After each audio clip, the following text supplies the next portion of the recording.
Dans une situation comme Joseph, où tu es emprisonné, cette prison peut être une prison spirituelle, cette prison peut être une maladie, une prison physique.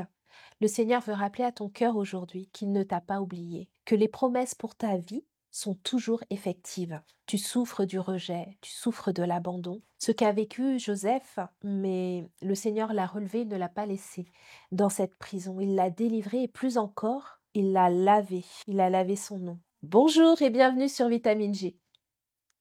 Aujourd'hui, j'ai la joie de vous amener dans la méditation du psaume 105 et nous nous arrêterons au verset 19. Il est dit: jusqu'au temps où arriva ce qu'il avait annoncé et où la parole de l'Éternel l'éprouva. Dans une autre version, nous avons jusqu'au temps où sa parole se réalisa et où le décret du Seigneur lui fit surmonter l'épreuve. Amen. Dans ce psaume, il est question en particulier de Joseph. Joseph, pour rappel, est un des 12 fils de Jacob, le premier de Rachel, la femme préférée, aimée de Jacob. Ses frères sont poussés par la jalousie et l'ont vendu comme esclave. Il arrive en Égypte. Il passe successivement des épreuves. Il est esclave, puis officier du Pharaon, puis prisonnier, et enfin gouverneur d'Égypte. Étant jeune, Dieu lui avait parlé à plusieurs reprises à travers des rêves, afin de lui montrer une partie de son avenir et en tout cas la position qu'il aurait un jour face à sa famille.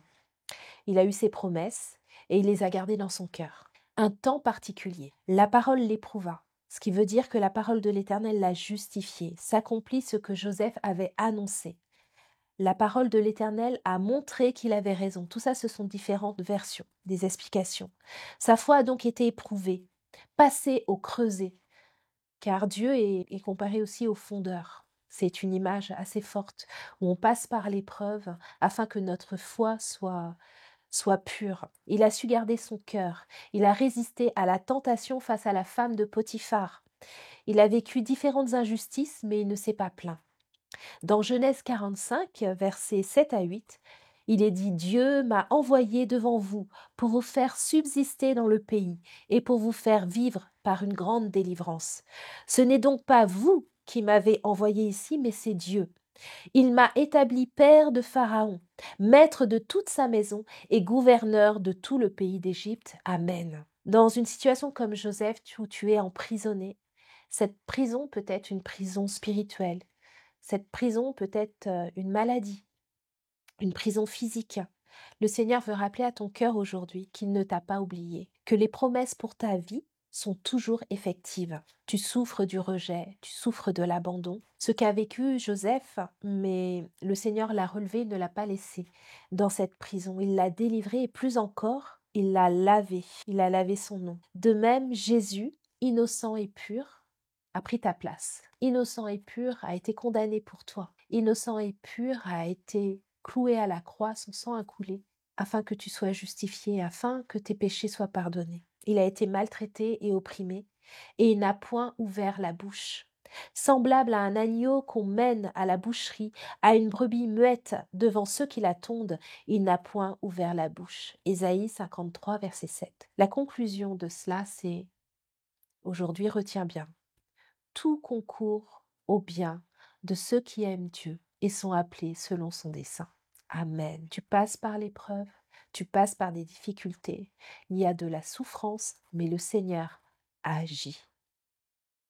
Amen. C'est un jour encore, une parole pour encourager et fortifier ta foi à garder ton espérance en Jésus, parce que ce qu'il t'a promis, il va l'accomplir. Je vais prier maintenant. Seigneur Dieu Tout-Puissant, je te présente tous ceux qui sont en train de regarder cette vidéo et qui se disent: moi je ressemble à Joseph. Tout ce qu'a vécu Joseph, je le vis. Mais Seigneur, la fin de cette histoire, c'est que tu as justifié Joseph. Seigneur, de même, à travers Jésus, tu nous as justifiés. Alors je prie pour tous ceux qui ont ce sentiment d'injustice, afin, Seigneur, maintenant que tout soit déposé à tes pieds, que leur cœur soit vidé de ce joug et qu'ils soient, Seigneur, maintenant inondés de ta paix, afin qu'ils réalisent que tout est conduit et dirigé par toi et non par l'homme. mais que toi tu es au-dessus et que tu utilises même les choses mauvaises pour les transformer en bonnes choses pour tes enfants. Alors nous disons gloire à ton nom, Père, et merci Seigneur. Amen. Soyez bénis et bonne journée. À bientôt.